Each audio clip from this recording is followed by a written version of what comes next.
여러분 안녕하십니까? 광주 MBC 뉴스투데이 시작합니다. 먼저 오늘의 주요 뉴스입니다.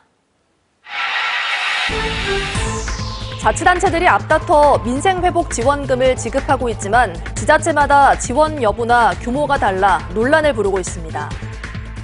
광주의 시민사회단체들이 윤석열 대통령의 구속을 취소한 데 대해 반발해 규탄 기자회견을 여는 등 비상행동에 돌입했습니다. 컨테이너선들이 대형화하는 추세 속에 대표적인 수출항인 광양항은 안정적인 수심 확보에 비상이 걸렸습니다. 광주시가 대한민국 역사박물관과 국립현대미술관, 국회도서관 등 3대 문화시설 유치에 나섭니다.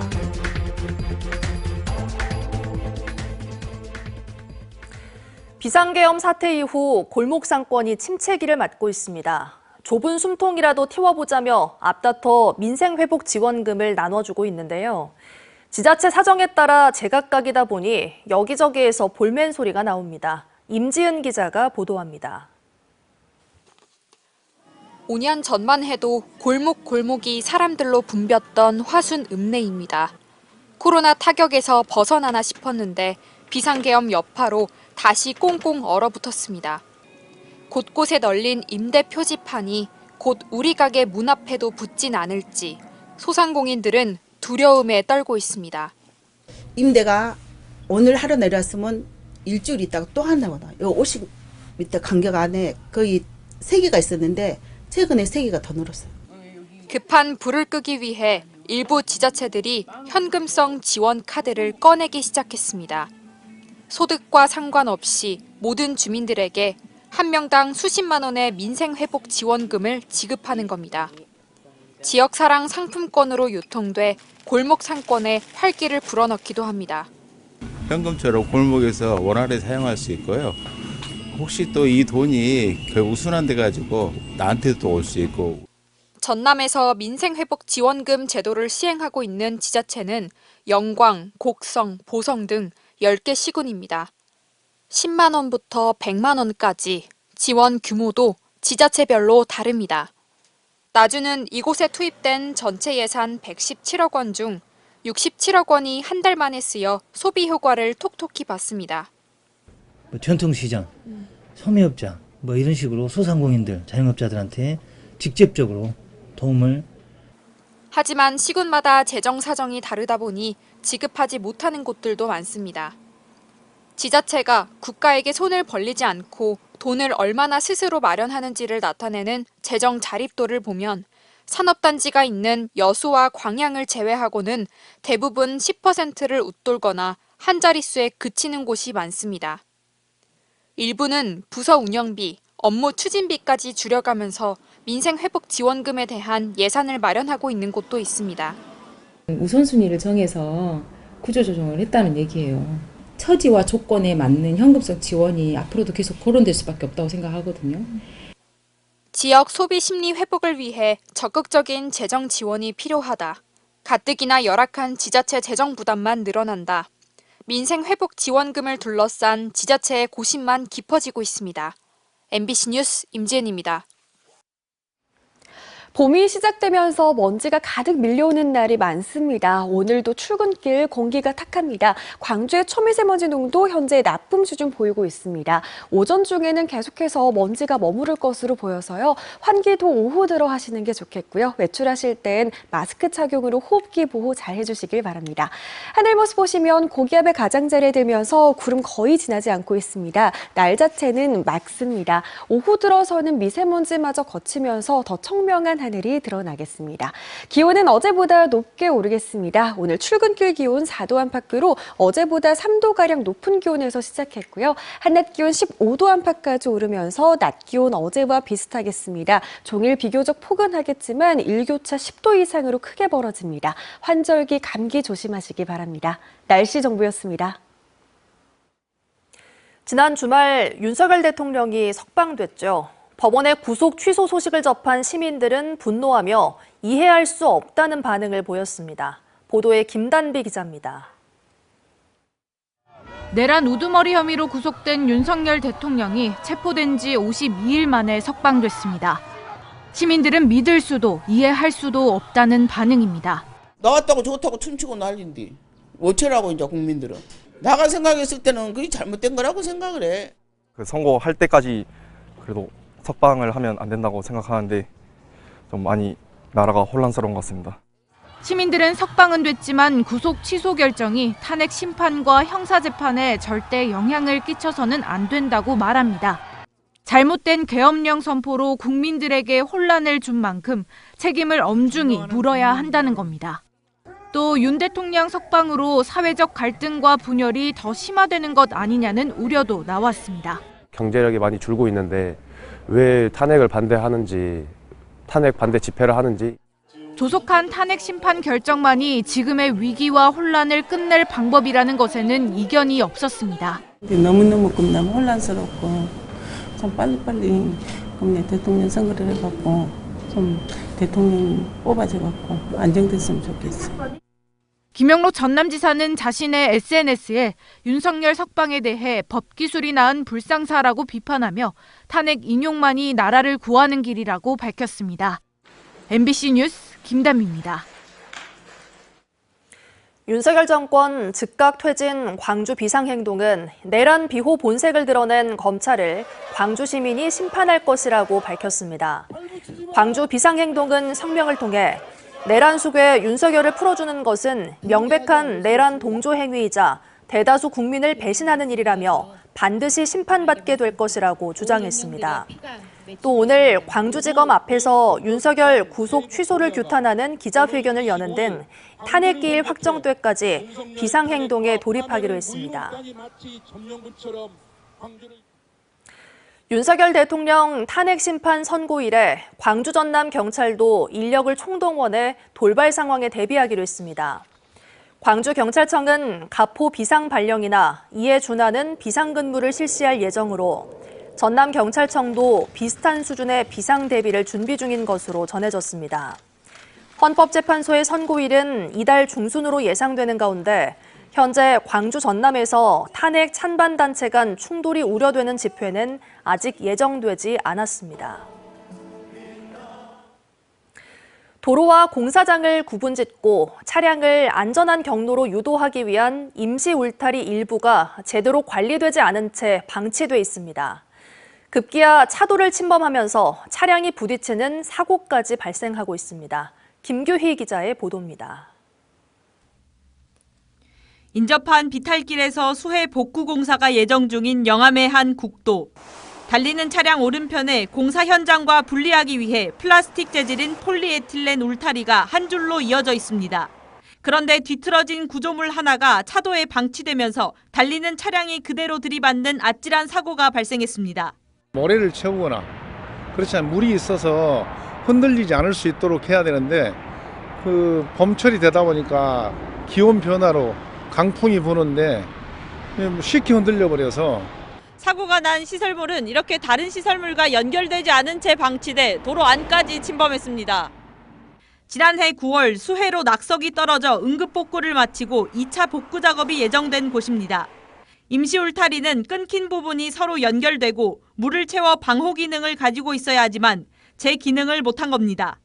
광주국토관리사무소는 10명 안팎의 인력이 900km의 도로를 담당하다 보니 한계가 있다는 사실을 인정하고 순찰 강화 등 관리 개선 방침을 밝혔습니다. 한편 사고 피해자는 사무소 측의 안내를 받아 국가 배상을 신청할 계획이라고 밝혔습니다. MBC 뉴스 김규희입니다.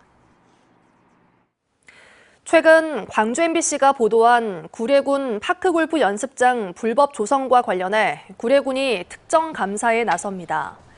구례군 감사실은 관련 부서인 시설안전과와 스포츠산업과 등을 상대로 하천 점용 인허가 준수 사항 여부와 예산 조성 과정에 대한 감사를 진행한다고 밝혔습니다.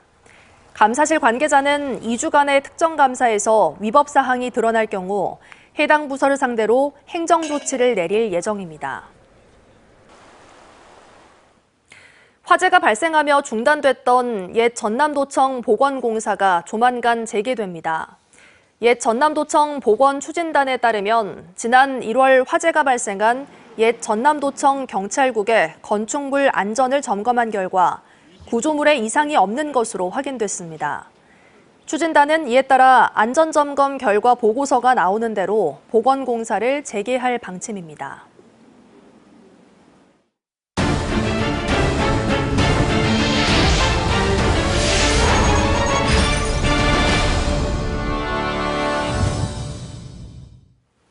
컨테이너선들의 대형화 추세 속에 국내 항만마다 안정적인 수심 확보에 비상이 걸렸습니다. 광양항도 자동차 수출입이 늘면서 컨테이너선 대형화에 따른 경쟁력을 확보하기 위해 수심 확보가 중요해지고 있습니다. 김주희 기자가 보도합니다. 세계 1위 선상인 MSC의 24,000 TEU급 초대형 컨테이너선이 최근 광양항 기항을 결정했습니다.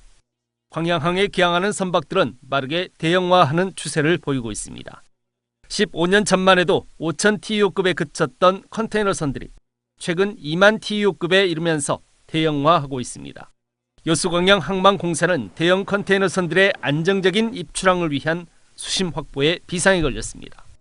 광양항의 수심을 16m 이상으로 확보해야 하는데 현재 평균 수심이 15m에 그치고 있는 겁니다. 공사 측은 500억 원의 긴급 사업비를 투입해 우선 광양항 안벽의 수심부터 16m까지 확보하기로 했습니다. 올해 말 안에 실시 설계 용역 등 행정적 절차들을 모두 마무리하고 본격적인 준설 사업에 착수할 계획입니다. 설계를 진행 중이다 보니까 명확하게 말씀 좀 드리긴 하지만 저희가 2025년도 올해부터 공사 발주를 진행을 한다 그러면은 2026년, 2027년까지는 사업을 지금 완료를 하려고 생각을 하고 있고요. 공사는 함께 중장기 계획을 수립하고 해양수산부의 항만 기본 계획에 반영시켜 오는 2040년까지 3단계에 걸쳐 광양항 항로 전반 수심을 18m까지 확보하는 준설 사업에 나설 계획입니다. 중장기적으로는 2035년, 늦어도 2040년까지는 기존의 16m의 수심을 18m로 증심하는 그런 계획을 가지고 현재 지금 해양수산부와 협의를 하고 있습니다. 인천항 등 국내 다른 항만들과 비교해 비교적 안정적인 수심을 확보하고 있다는 평가를 받아왔던 광양항. 광양항의 이번 수심 확보를 위한 준설 사업은 급변하는 국제 해운시장 환경 속에서 미래 항만 경쟁력을 키워내기 위한 주요 핵심 사업이 될 것으로 보입니다. MBC 뉴스 김주희입니다. 정부가 무안국제공항을 비롯한 전국 6개 공항에서 항공 안전을 위협할 수 있는 방위각 시설 개선에 나섭니다. 국토교통부와 한국공항공사는 오는 17일까지 무안과 여수, 김해와 광주 등 6개 공항의 방위각 시설 개선을 위한 실시 설계 입찰 공고를 실시합니다.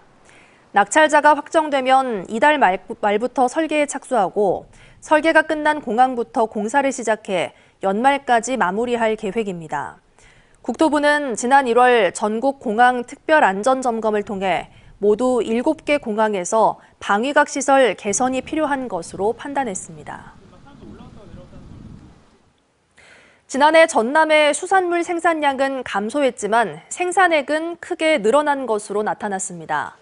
전라남도에 따르면 지난해 수산물 생산액은 전년보다 13.4% 늘어난 3조 5,298억 원을 기록해 어업인 3만 3천여 명을 기준으로 1인당 1억 원 이상의 고소득을 올렸지만 생산량은 2.5% 감소했습니다.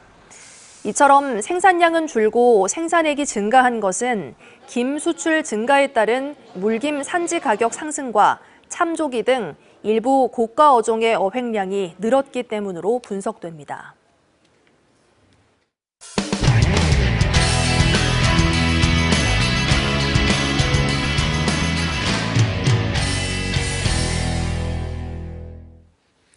헌법재판소를 때려 부수자는 국민의힘 서천호 의원의 발언이 연일 문매를 맞고 있습니다.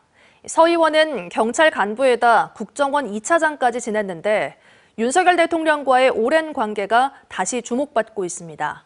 MBC 경남 이민영 기자가 서 의원의 과거 행적을 살펴봤습니다. 지난 3.1절 서울 광화문에서 열린 윤석열 대통령 탄핵 반대 집회에서 헌법재판소를 때려 부수자고 발언한 국민의힘 서천호 의원. 공수처 장관이 헌법재판소 불법과 파행을 제거 하고 있습니다. 이 모두 대거 부셔야 됩니다. 초부수자! 경남경찰청 차장을 지낸 서 의원은 박근혜 정부 시절인 2013년 국가정보원 제2차장을 지냈습니다.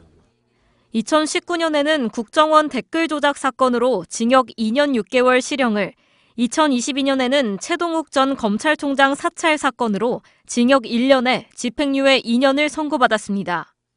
2023년에는 경찰을 동원해 한진중공업 해고 노동자 희망버스 시위에 대한 부정적인 여론을 조성하는 등 여론을 조작한 혐의로 징역 6개월에 집행유예 1년형을 선고받았습니다. 이때 서 의원을 재판에 넘긴 검찰 수사 책임자는 당시 중앙지검장이었던 윤석열 대통령입니다. 형이 확정되면서 서 의원은 피선거권이 박탈돼 22대 총선에 출마할 수 없었습니다. 하지만 윤 대통령이 2023년 신년 특별사면에 이어 2024년 설 특별사면까지 두 차례나 서 의원을 사면 복권하면서 출마의 길이 열렸고 공천까지 받았습니다. 피선거권이 없는 상태에서 사천에 집을 사고 출마 준비를 했다는 의혹이 일면서 약속 사면이란 비판이 나오기도 했습니다. 지난 2월 3일 날 비공개로 공천을 신청을 했고요. 3일 뒤인 6일 날 사면 대상으로 지명이 됐고요. 그 다음 날인 2월 7일 사면됐고 출마를 공식 선언했고 3주 만에 후보가 되었습니다. 자신이 사면 대상이 될 줄, 그리고 사면이 될 줄, 후보가 될 줄 어떻게 알았을까요? 하지만 서 의원과 함께 인터넷 댓글 조작 혐의로 기소돼 형이 확정됐지만 사면을 받지 못한 사람도 있었습니다. 선생님은 이번에 가장 최근에 설날 특사 때도 사면이 안 되셨던 거죠? 아니 자기들 식구들 해주는 거 아니겠어요? 그렇잖아요. 같은 사건인데 누구는 해주고 안 해주고. 12.3 내란 이후 불법 계엄을 선포한 대통령 탄핵 표결에 불참하고 체포영장 저지를 위해 한남동 관저 앞까지 찾아간 서천호 의원. 이제는 법을 무력화하고 헌정질서를 부정하는 발언으로 법치주의를 뿌리부터 흔들고 있습니다. MBC 뉴스 이민영입니다. 저출생 위기를 극복하기 위한 대책이 곳곳에서 쏟아지고 있지만 일과 육아를 병행하기는 쉽지 않은데요. 충청북도가 이달부터 시행하는 주 4일 출근 근무제가 공직사회를 중심으로 급물살을 타고 있습니다. MBC 충북 김영일 기자의 보도입니다. 10개월 된 딸 승아를 두고 있는 충북도청 공무원 안혜지 씨. 맞벌이 부부라 아이 돌보기가 쉽지 않았지만 하루에 2시간씩 보장되는 육아 시간에 이어 주 4일 출근 근무제까지 시행되면서 한시름 덜게 됐습니다. 육아 시간은 이제 하원을 도와줄 수 있어서 괜찮을 것 같고 그 주 4일제를 함으로써 좀 아기와도 이제 소통할 수 있게 같이 시간을 보낼 수 있는 시간도 쓸 수 있고. 네. 나흘은 사무실에 출근하고 하루는 집에서 일하는 주 4일 출근 근무제. 충청북도가 임신부와 24개월 미만의 자녀를 둔 직원들을 대상으로 시행 중인 이 제도가 확산되고 있습니다. 청주시도 이번 달부터 주일에 재택근무 보장을 내용으로 하는 맞춤형 근무제를 시행하기로 한 겁니다. 아무래도 임신하게 되면 입덧도 생기고 컨디션이 안 좋은 경우가 많은데 이렇게 제도가 마련이 되면 눈치 안 보고 편하게 사용할 수 있어요.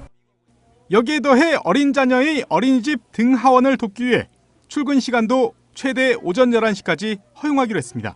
저 같은 경우는 아침에 이제 출근할 때 이제 아이를 어린이집에다가 등원을 시키고서 출근을 하는데 이렇게 좀 더 연장이 되면 아무래도 여유도 있고. 특히 동료들의 눈치 때문에 자유롭게 신청을 하지 못하는 일이 없도록 우수부서 평가에 재택근무와 모성 보호 시간, 육아 시간 사용 실적을 반영하기로 했습니다. 제도는 있지만 직원들이 사용하기에 부담스러운 부분이 없지 않아 있습니다. 그래 이런 제도 내 활성화를 위해서 저희가 우수부서 평가를 할 예정입니다. 저출생이 심각한 사회적 문제로 떠오른 가운데 출산과 육아를 지원하는 다양한 형태의 맞춤형 근무제는 공직사회를 중심으로 더욱 확산될 것으로 보입니다. MBC 뉴스 김영일입니다. 담배꽁초 때문에 발생하는 화재가 잇따르는 가운데 특히 대기가 건조한 봄철에는 각별한 주의가 필요합니다. 담배꽁초로 인한 불은 곧바로 나타나지 않는 만큼 투기 자체를 하지 말고 불이 완전히 꺼졌는지 철저한 확인이 필요합니다. 대전문화방송 김성국 기자입니다. 세종의 한 아파트 자전거 보관소. 한 남성이 담배를 피우며 재를 텁니다. 잠시 뒤 자전거 밑에 있던 폐 종이에서 연기가 나더니 불꽃이 피어오릅니다. 지난해 9월 세종시 세롬동의 한 아파트 자전거 보관소에서 담뱃재로 인해 불이 났습니다. 지난 1월과 지난달 세종시 고운동의 아파트와 상가 인근 공터에서도 담배꽁초로 인한 화재가 잇따랐습니다. 최근 3년 동안 세종 남부소방서에서 처리한 화재는 모두 426건으로 이 가운데 6건 중 1건은 담배꽁초로 인한 화재였습니다. 아파트가 많은데 그 아파트 재활용하시고서 담배 피시는 분들이 많잖아요. 그래서 담배꽁초를 항상 분리수거장에 버리시고 가시는 분들이 많은데 그로 인해서 분리수거장에 화재가 많이 담배꽁초로 인한 화재는 초기에 불꽃이 잘 보이지 않아 불이 완전히 붙기 전에는 알아차리기가 쉽지 않습니다. 실제로 담배꽁초로 화재 실험을 해봤습니다. 종이 상자에 불이 붙기 쉬운 휴지와 신문 등을 넣은 뒤 담배꽁초를 버렸습니다. 불이 붙지 않은 줄 알았던 상자에서 5분 이상이 지난 후 연기가 나기 시작합니다. 담배꽁초의 작은 불씨가 불과 10분 만에 이렇게 큰 불꽃으로 변했습니다. 담배꽁초의 불씨는 대기가 건조한 봄철에는 최대 6시간까지도 살아있는 경우가 있는 만큼 투기 자체를 하지 않는 게 좋습니다. 봄철에 이제 바람이 많이 불기 때문에 화재가 발생하는 경우 급격하게 연소가 확대될 수 있습니다. 담배를 피우신 후에는 완전히 끈 상태에서 지정된 쓰레기통에 꼭 버리시기 바랍니다. 특히 산행이 많아지는 봄철, 담배꽁초의 작은 불씨 하나가 돌이킬 수 없는 대형 산불로 번질 수 있어 각별한 주의가 요구됩니다. MBC 뉴스 김성국입니다. 고흥, 여수, 무안 등 갯벌에 유네스코 세계유산 확대 등재를 위한 본격적인 절차가 들어갔습니다. 국가유산청은 전남 고흥과 여수, 무안, 충남 서산이 포함된 한국의 갯벌 2단계의 세계유산 등재 신청서가 유네스코 세계유산센터의 완성도 검사를 통과했다고 밝혔습니다. 이에 따라 한국의 갯벌 2단계는 내년 상반기까지 국제자연보전연맹의 서류 심사와 현장 실사 등의 절차를 거칩니다. 최종 등재 여부는 내년 7월에 열리는 제48차 세계유산위원회에서 결정될 예정입니다. 광주시 교육청은 겨울방학 동안 16개 초중고등학교의 성면 해체와 제거 공사를 모두 마쳤다고 밝혔습니다. 해당 학교에 대한 점검에서는 학부모와 환경단체, 외부 전문가 등으로 구성된 모니터단이 적합 판정을 내렸습니다. 광주시 교육청은 성면 시설이 남아있는 다른 학교에 대해서도 내년까지 단계적으로 제거 작업을 마칠 계획입니다. 봄철로 접어들면서 먼지가 가득한 날이 많습니다. 오늘 출근길도 공기가 탁합니다. 광주의 초미세먼지 농도 나쁨 수준 보이고 있고요. 오늘 오전 중에는 먼지가 가득 머물 것으로 예상됩니다. 환기도 오후 들어서 하시는 게 좋겠고요. 외출하실 때 마스크 착용으로 호흡기 보호 잘 해주셔야겠습니다. 하늘 모습 보시면 고기압의 가장자리에 들어있습니다. 깨끗한 하늘 드러나 있는데요. 오후 들어서는 먼지마저 거치면서 더 청명한 하늘이 드러나겠습니다. 기온은 어제보다 오름세를 보이겠습니다. 오늘 출근길 기온 4도 안팎으로 어제보다 3도가량 높게 시작했습니다. 한낮 기온 15도 안팎으로 낮 기온 어제와 비슷하겠습니다. 일교차는 매우 크게 벌어지겠습니다. 영암에서는 현재 영하권의 기온 보이고 있는 반면 한낮 기온은 13도까지 오르겠습니다. 순천의 현재 기온도 영하 3도까지 낮아져 있는데요. 한낮 기온은 13도로 낮 동안에는 매우 포근하겠습니다. 바다의 물결은 최고 1.5m에서 2m 안팎으로 일겠습니다. 내일은 오늘보다 더 포근한 날씨가 예상되고요. 이번 주 구름만 많은 날씨가 이어지다가 다가오는 주말 사이 봄비가 지나겠습니다. 날씨 정보였습니다. 이상으로 뉴스 마칩니다. 함께해 주신 여러분 고맙습니다. 언제 어디서나 내 손 안의 뉴스. 광주 MBC 뉴스 유튜브 구독으로 함께하세요.